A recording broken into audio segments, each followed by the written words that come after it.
Hey guys, you know who it is. It's me, Major Cunningham from the Astro Department. As always, let's do a video. Okay, today we're talking about Rendezvous. Now, I'm no French speaker, but I'm pretty sure that's how you say it. Just kidding. So rendezvous. We're going to talk about rendezvous, and there's two different kinds of rendezvous that we focus really hard on in core astro.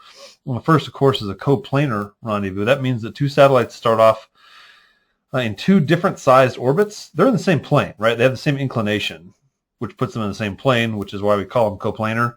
But basically, if you see, a problem that says, one satellite starts in a small orbit, and then another thing that it wants to rendezvous with is in the bigger orbit. Okay, so that's coplanar, and that's what we're going to be talking about first. And then the second kind, which we're going to get to a little bit later, is called a co-orbital, which means if you heard something like this on the problem or read something like this, both satellites are starting off in the same orbit, not just the same plane, but the same exact orbit. I don't know why it sounds like that, but it does when you read the problem. That's how it sounds in your brain. I just know. I just feel like I know that about you guys. Anyway, let's begin. As I have been doing, I've been using last year's homework since it's different than this year's homework, but it's still a really good example of how to do these problems. What we're going to take here is first, actually, let me get rid of this one so you don't see the ghost of that paper underneath. The first problem is, I tell you what, let me read through it and we'll begin. The Dragon capsule. So if you guys don't know, the Dragon capsule is SpaceX, Elon Musk and SpaceX. It's his company's capsule that they're trying to get certified eventually to carry astronauts into space. Right now, I may be corrected on this, but as far as I understand, they're only certified to carry cargo, and they've been testing it by carrying huge, relatively huge packages of cargo, food, water, supplies, not water, but it's stuff up to the International Space Station for all the astronauts. And they've had some great successes with that. So anyway, that's what the Dragon capsule is. Think of it right now as kind of a cargo spacecraft, if you want to call it that. And it gets launched into a parking orbit, as always, right? And it needs to rendezvous with the International Space Station because that's who it's delivering the supplies to. This problem says that they're both in circular orbits, and they give us two different altitudes. Of course, they're giving us altitudes, right? Because they want to see if you guys can remember to convert altitudes into semi-major axes. And it gives us this stat that the Dragon capsule is currently ahead of the International Space Station. Okay. Documentation. I used myself. I am my own astro instructor. I am my own grandpa. It's a different problem. Okay. I'm going to use the space up here. A little bit of housekeeping. I tell you what, let's use this notation. So, of course, I've got my equation sheet out. You can see it here. I'm going to just calculate the semi-major axes first of all. And because these are circular, the semi-major axis of the target orbit, I'll draw that in a second, is the same as the radius of the target orbit, right? Because they're circular. And that's going to be 6378.137 plus the target. So the target is where we want to go, and that's the International Space Station. So we're going to add that there.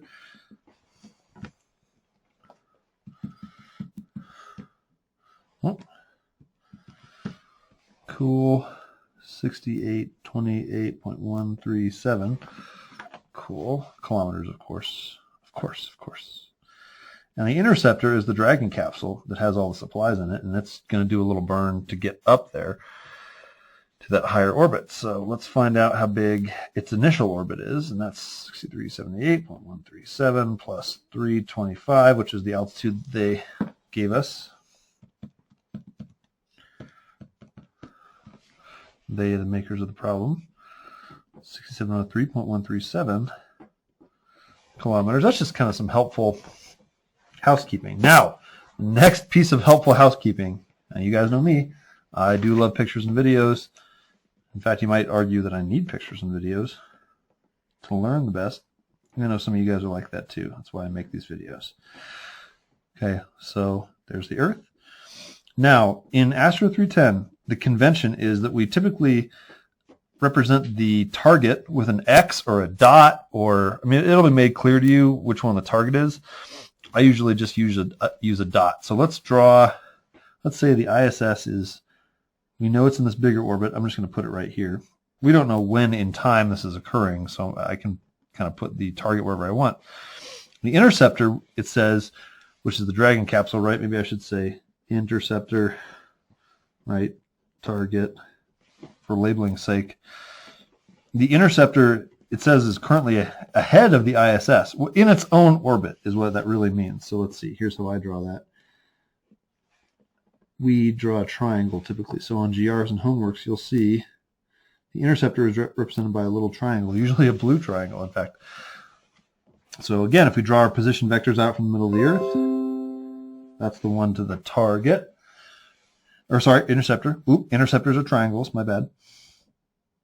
And that is the angle out to the target, which I've drawn with a big dot, big circle.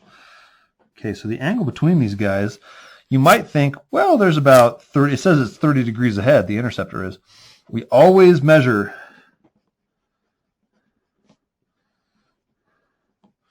the angle between them, which is called phi initial,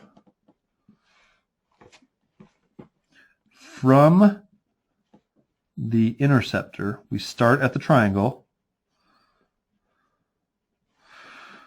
to the target. This trips so many people up, I can't even, you know what? I just can't even. So which one's the interceptor? Well, I told you the triangle is the interceptor.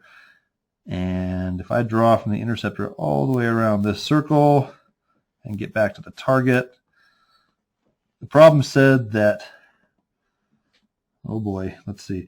Problem said that this was 30 degrees worth. That the Dragon capsule, the interceptor, is 30 degrees ahead of the target, which is weird, but actually happens in real life. I can just tell you that.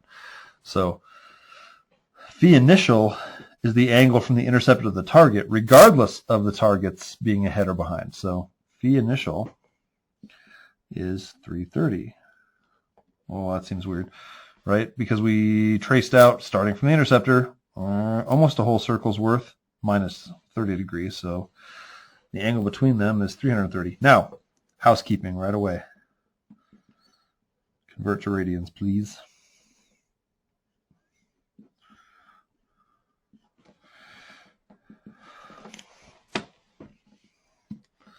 These equations, again, kind of like the orbit prediction problems, these equations are built to only use radians.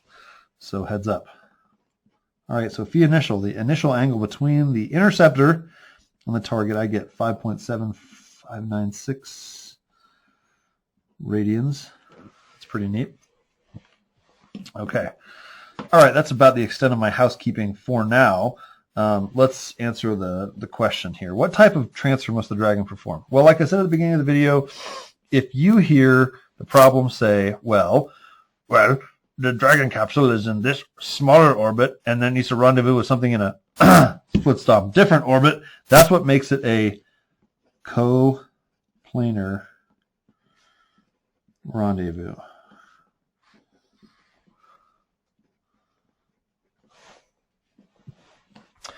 All right, now it's asking us, how long will the transfer take? Well, that is actually not so bad, but we have a few housekeeping things to do first. So, kind of much like a Hohmann transfer, in fact, that may be what it uses. It may not be, but the point is, the interceptor is going to have to wait a certain amount of time before it actually fires its engines to go after the International Space Station and meet it in its orbit. That wait time is something we're going to calculate in Part C. We want to know how long the maneuver itself takes, that little transfer orbit. So we need to do some housekeeping first. Let's find the semi-major axis of the transfer orbit, eh? Well, I'm going to move it all the way over to the left because I need all the space I can on this little homework sheet. Semi-major axis transfer orbit. It's just exactly the same as you did it back in Hohmann transfer land. All right, we're going to do our target plus our interceptor over 2, and that's going to give us 68. Oop, not decimal. Why did I put that there? 6828.137 plus 6703.137 all over 2. Let's see what that gives us. Oh, wow.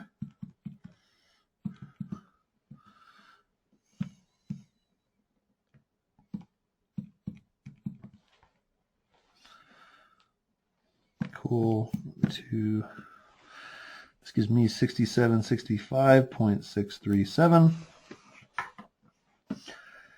And then we get to use the same old time of flight equation that we used for home and transfer land, right? So the time of flight is going to be the period of this little orbit over 2, because we only spend half that orbit in the transfer orbit. Same concept as before, I promise.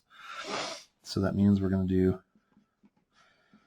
pi times a cubed over mu, and of course that's a of the transfer orbit that we just found, 6765.637 cubed 98600.5 equals cubed 398,600.5.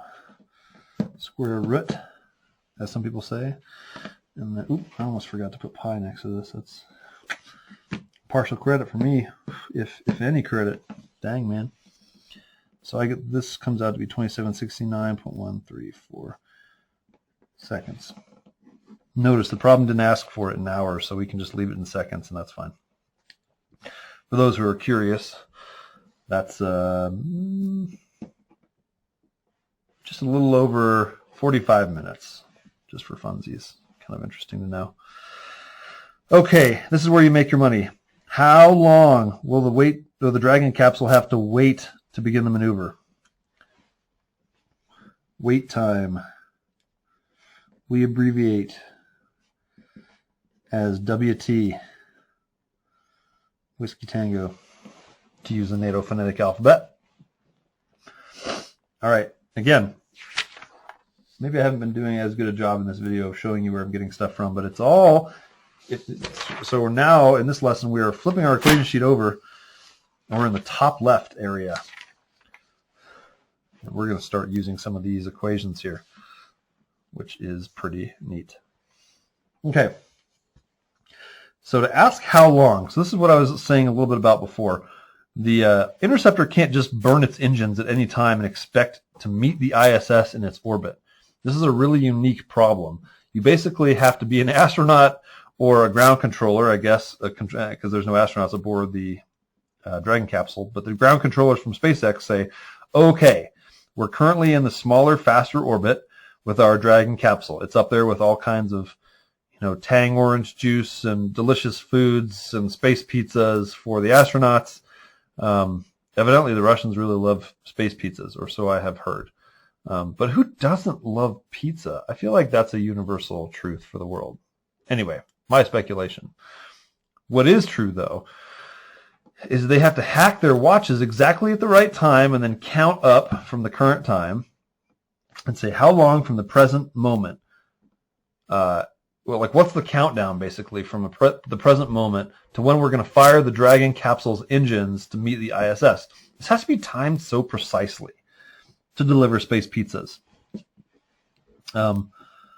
So why don't we work that out? That's what this wait time equation is designed to find. Now, the wait time equation that we're going to be using is this WT equals phi final minus phi initial plus or minus 2 pi over omega target minus omega interceptor. Well, okay, there's a little bit of housekeeping to be done.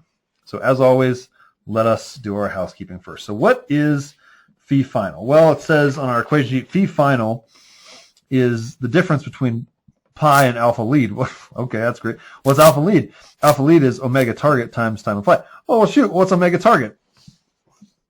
What I'm trying to get at in a semi-humorous way is we need to find omega target and omega interceptor. And off of our equation sheet, we found that omega, which is this, it's not argument of perigee anymore, it means something different now. It means your angular rate.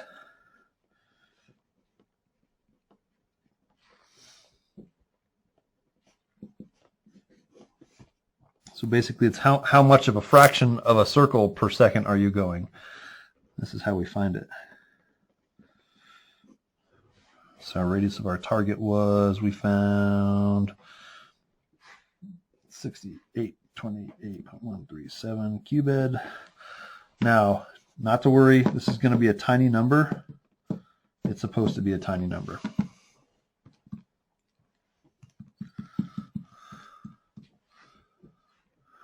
Okay.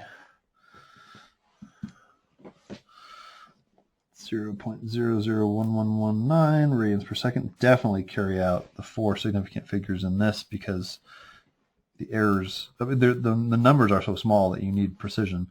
So let's find out that angular rate of the interceptor now, which is the Dragon capsule. Mu over ardent cubed.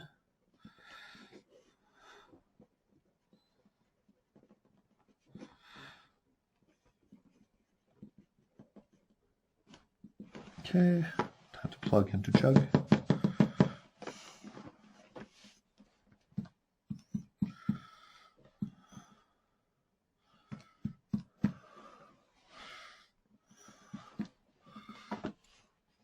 Zero 0.00115 radians per second. Cool. Okay, those are both going to come in real handy. What's the next thing we need to find? We found the bottom half of the equation with omegas rather. Now let's attack phi final. We need to start all the way up here with alpha lead. Let's get what alpha lead is. Equation sheet said that alpha lead is, let's see, omega target times time of flight. Well, thankfully we finally have both those things. So let's plug them in.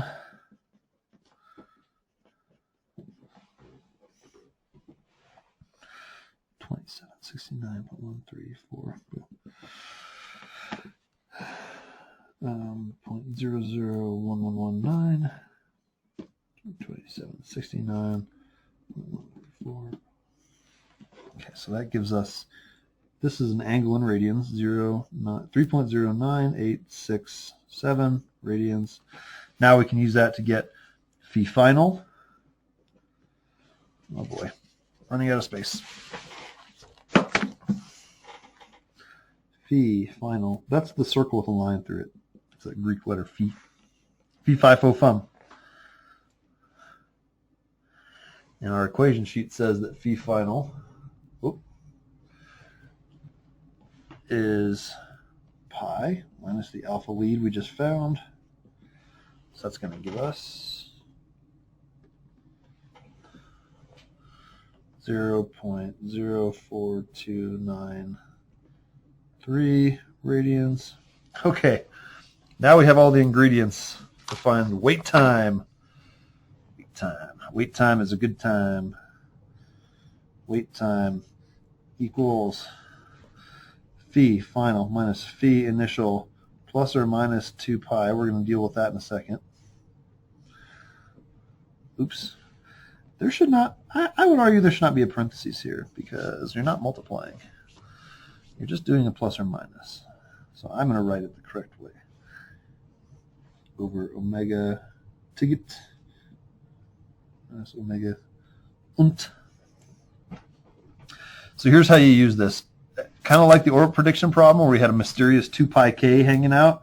You're just going to wait to use it until you need it. The reason you're going to need it is because this equation, wait time equals all this, without the 2 pi, it can produce a negative wait time, which is hard unless you have a DeLorean that has a flux capacitor, right? You can't go back in time and do a negative wait time. You need a positive wait time. So what it really means, without being facetious, a negative wait time, if you get that, it means that you missed your most recent opportunity to rendezvous. So you'll add 2 pi to figure out, hack my watch right now and figure out when the next opportunity is going to be, since I was a knucklehead and I missed my current one. Anyway, so let's go ahead and just kind of ignore the 2 pi for a second and just do phi final minus phi initial. So that will be phi final we found down here, 0.04293 minus phi initial, which we found all the way back up here, 0.57596. Uh-oh, that looks like that's going to be negative. Well, maybe the bottom will be negative, so everything will be positive. Let's see. Omega target, 0.001119 minus 0.001150. Oh, yeah, so we lucked out. I'll show you why. 5. Oops. I don't know why I put a 5 there. That's not right. 5796. Wow, and I put a 0 too. Attention to detail, man. 5.759 or 6.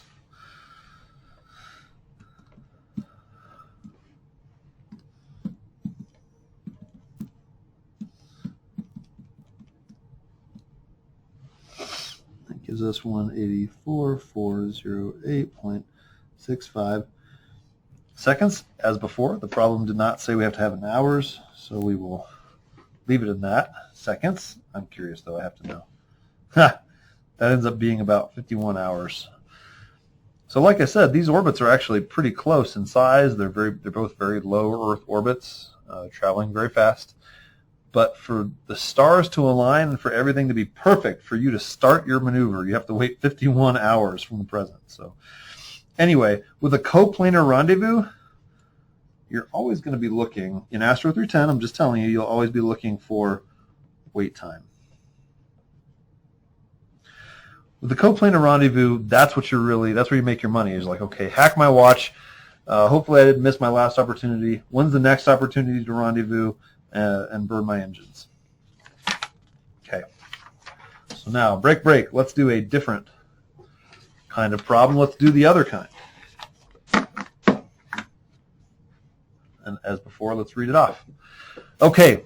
So, and interestingly, this homework continues the story as if it's a big story. Some problems do this, some problems don't. Some GR problems do this, some GR problems don't. So pay attention. The Dragon capsule is attempting to rendezvous with the ISS. Okay, that's still true. However, it basically messed up problem number one, doing it due to a quote-unquote steering malfunction. It ended up in the same orbit as the ISS. Hint, same orbit means coplanar. Oh, same orbit means co-orbital. Ugh. I'm really trying to emphasize this, and I still said the wrong thing. Co-orbital, I'm going to put little lights around it. Yeah, same orbit. Co-orbit, right? Cohabitation, living in the same place. Co-orbital, living in the same orbit.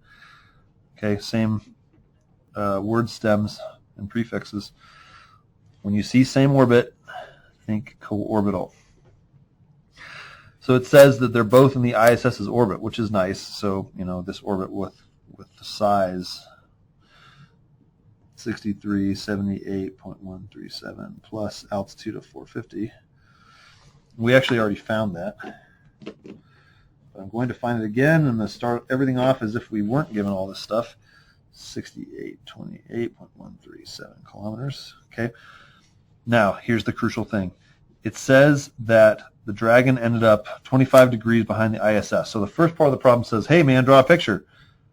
Bruh, draw a picture. Use a triangle, like I said, to represent the interceptor, and an X to represent the target vehicle. Okay.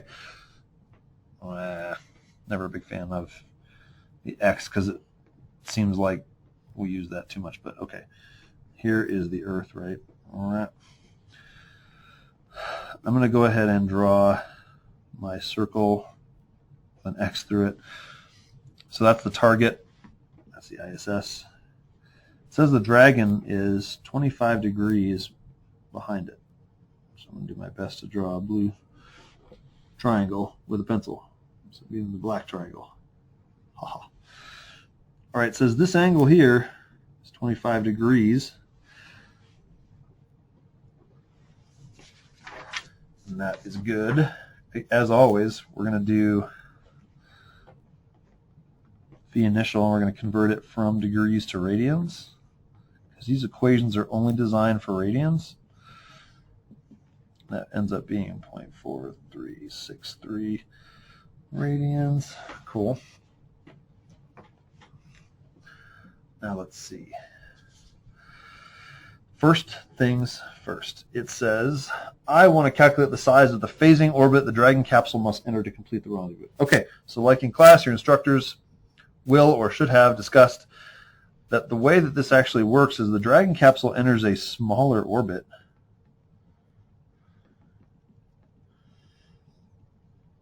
and just spends its whole time in that orbit, and it waits for the ISS to come all the way back around and meet it at that exact location where the interceptor is right meow.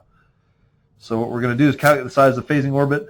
As you might imagine, we've got some housekeeping to do. Here is the equation we're going to use. A phasing equals the cube root of mu times phi travel over 2 pi omega target. Okay, well, let's find omega target first. I would just like to get that out of the way. Mu over r cubed. They're both in the same orbit, so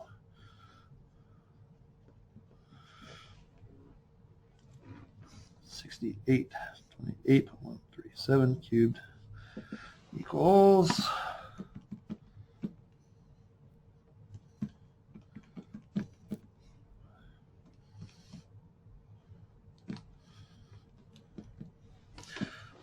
again, we had this from the last part of the problem. So if you have the situation in a GR where two problems are building off one another, feel free to not calculate it again, but only do that if you know the two problems are part of the same storyboard, if you want to call it that. Anyway, so there's that. What else do we need for A phasing? We need this thing called phi travel. Phi travel is something that is basically referring to only a co-orbital situation, and phi travel is how far angularly the ISS is going to have to go, or the target in this case, to travel to meet the interceptor back where it started. Okay, so phi travel is this. It says if the target is ahead of you, phi travel is 2 pi minus phi initial. If the target's behind you, phi travel is 4 pi minus phi initial. Okay, well in this case, our target, x, is ahead of the interceptor, so we're going to go 2 pi minus phi initial. So phi travel equals 2 pi minus phi initial, phi init, or as I have written it, phi sub I for initial. So let's see, 2 pi minus 0.4363, and that's going to be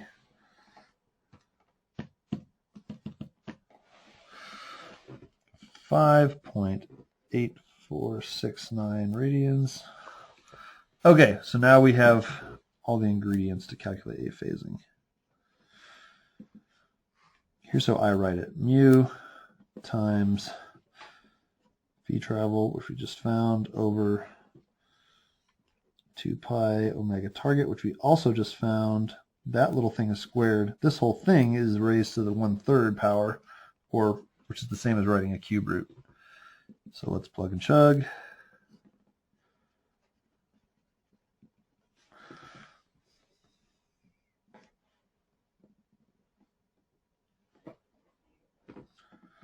Phi travel we found just here was 5.8469 over 2 pi 0.001119, all raised to the 1/3.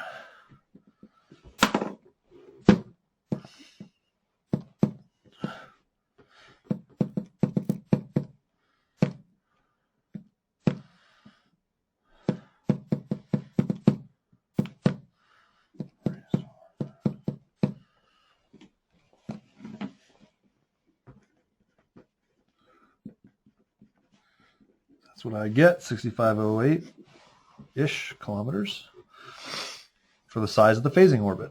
Good, so that's the semi-major axis of our phasing orbit, right? That's A phasing that we just found. Ha! We did it. Kind of. Okay, next. The delta V total required to complete this maneuver. Now, alrighty, this is something sort of special. So the way this works is the interceptor fires a quick burn against its orbital motion to slow it down. It enters this phasing orbit, and then it does a second burn in the direction of orbital motion to recircularize its orbit. Those two burns, burn number 1 and burn number 2, are the same size. So here's what I mean by that. Here's how you could write this. Delta V total for your phasing orbit is equal to the delta V it takes to enter the phasing orbit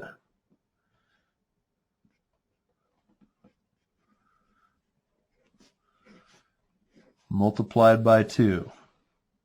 Now, this is weird.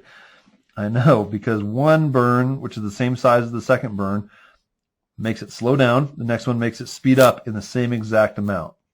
So it re-enters the circular orbit to meet the ISS. So this is exactly like home and transfer land. Delta V1 is the same as absolute value of the velocity at the transfer orbit minus the velocity of the original orbit. Let's find out what V1 is, eh? V1 is square root of mu over r, and that is square root of 398600.5 over 6828.137. You might say, well, I thought we already found the velocity of this orbit. We did. We found it in radians per second. I need to know it now in kilometers per second.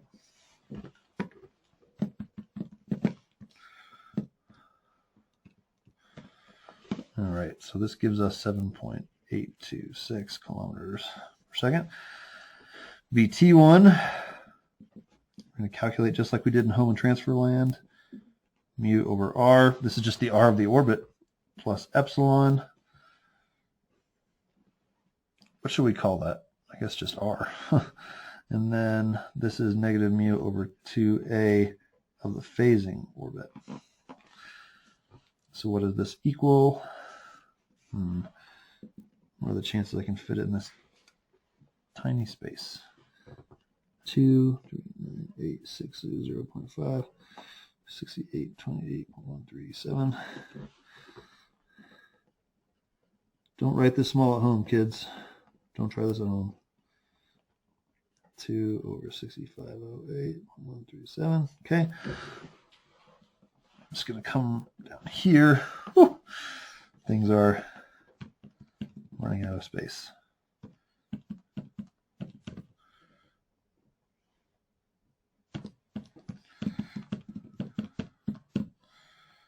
Times 6508 to 2. Great. Times 2, square root of that. 7.5402 kilometers a second. So delta V total equals VT1 minus V1, right, times 2 equals, oh boy, 7.826. Oops, nope, let me put them in the right place. 7.4502 minus 7.826, absolute value, right? All times 2. These are supposed to be my absolute value signs. There we go.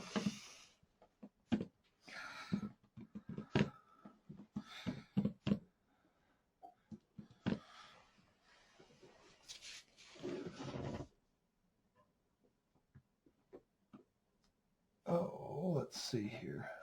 I do believe I made an error of some flavor.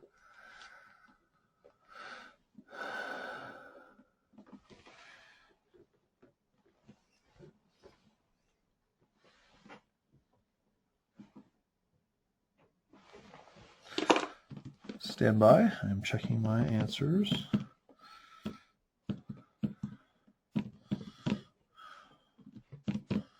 Yeah, yep, found an error. A little fat fingering on my part. This should have been 7.6404. And so this should have been 7.6404. Good. Okay. 7.4502, which is correct. Multiply those by 2. There we go. Double check that with the answer key. It should be 0.3805 kilometers per second. That's the total of the 2 burns it took to enter and then get out of that phasing orbit. Now, we get a little bit of a trick question here at the end. How long must the Dragon capsule wait before it can begin this maneuver? Forever. NA. None. These are all acceptable answers because the target and interceptor share same orbit. Remember with the previous problem, we had to wait for the timing to be exactly right to fire our engines. Because we're following each other around at 25-degree separation forever, then we can pick any old time to fire. So how long must it wait? You could wait forever, you could wait for never, you could wait for doesn't apply. Target and interceptor share the same orbit, so that's why. That's why they don't have to worry about a wait time. Okay, as always, thanks for sticking with me, and we'll see you guys next time.